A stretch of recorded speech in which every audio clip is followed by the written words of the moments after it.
Engagés, rassemblés, à vos ordres, commandant.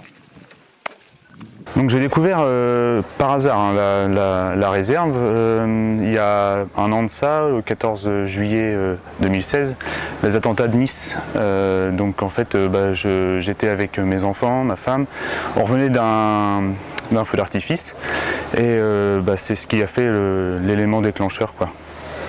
Donc suite à ça, j'ai monté mon dossier donc, en brigade et j'ai été accepté aux alentours de décembre. Vous venez de terminer votre stage fort, formation opérationnelle du réserviste territorial. À chaud, qu'en retenez-vous? Et dans quel état d'esprit abordez-vous votre engagement en réserve gendarmerie? J'en garde un excellent souvenir. Donc on a eu deux semaines au mois d'avril, 2 semaines donc là maintenant au mois de juillet, et une formation qui est quand même assez soutenue au niveau du rythme. Au niveau des moniteurs, donc on a eu des moniteurs d'intervention professionnelle, on en a eu 3 différents et donc on a eu trois abords différents pour tout ce qui est les techniques d'intervention. Ils nous ont pris donc à notre niveau. C'est vrai qu'on n'est pas tous égaux au niveau sport, et donc ils ont réussi à nous mettre dans le bain directement.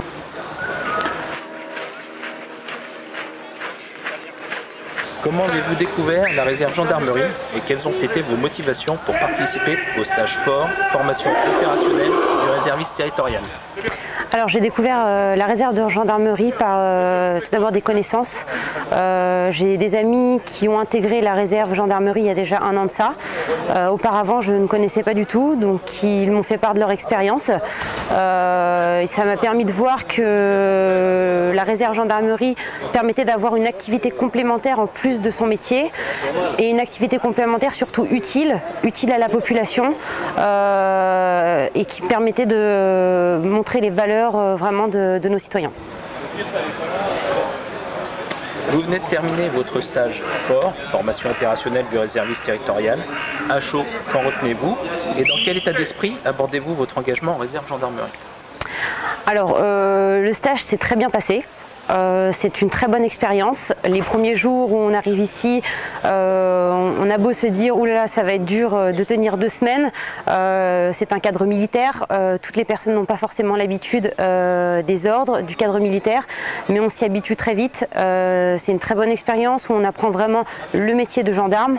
En tant que réserviste, on est vraiment considéré par nos cadres comme des gendarmes. Ensuite, on apprend tout ce qui est technique d'intervention, menottage, l'armement, le tir. Donc c'est vraiment une formation très complète qui nous permet de pouvoir aller sur le terrain en toute sécurité. Et dans quel état d'esprit abordez-vous votre engagement en réserve gendarmerie? Un très bon état d'esprit, je suis très motivée, c'est un métier qui me plaît.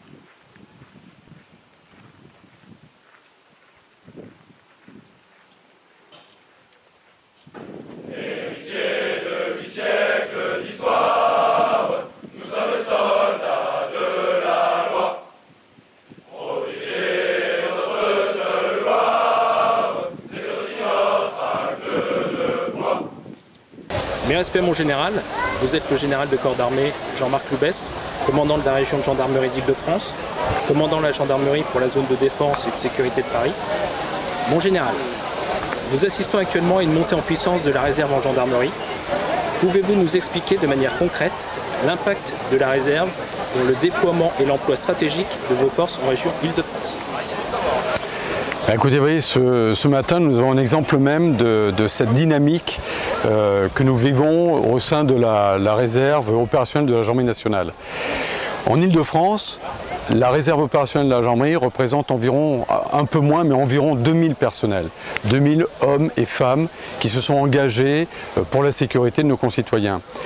Et dans ces 2000, eh bien, on peut considérer au quotidien que nous avons environ 150 réservistes tous les jours qui travaillent au sein d'unités opérationnelles de la gendarmerie. 150 réservistes par jour dans des unités opérationnelles de la départementale, de la gendarmerie mobile et tout nouvellement de la garde républicaine.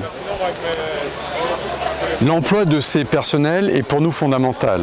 Ces gens travaillent vraiment comme leurs camarades de l'active, aux côtés de leurs camarades de l'active. Mais je tiens aussi à ajouter une nouvelle vision que nous avons de l'emploi de la réserve opérationnelle.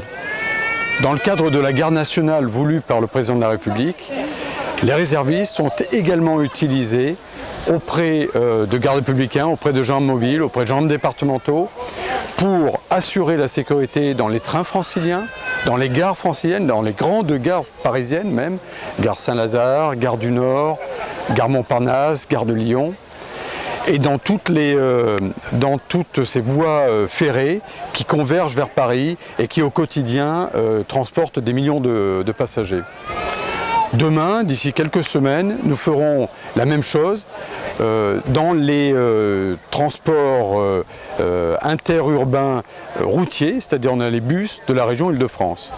Et puis bien sûr, dans le cadre toujours de cette garde nationale voulue par le président de la République, eh bien, les réservistes de la région Île-de-France travaillent aussi à la sécurisation de la capitale, puisque un secteur de Paris a été confié pour sa sécurisation à la gendarmerie et à la réserve de la gendarmerie, encadrée par des sous-officiers de la garde républicaine. Vous voyez un emploi opérationnel qui est vraiment très engagé et très quotidien.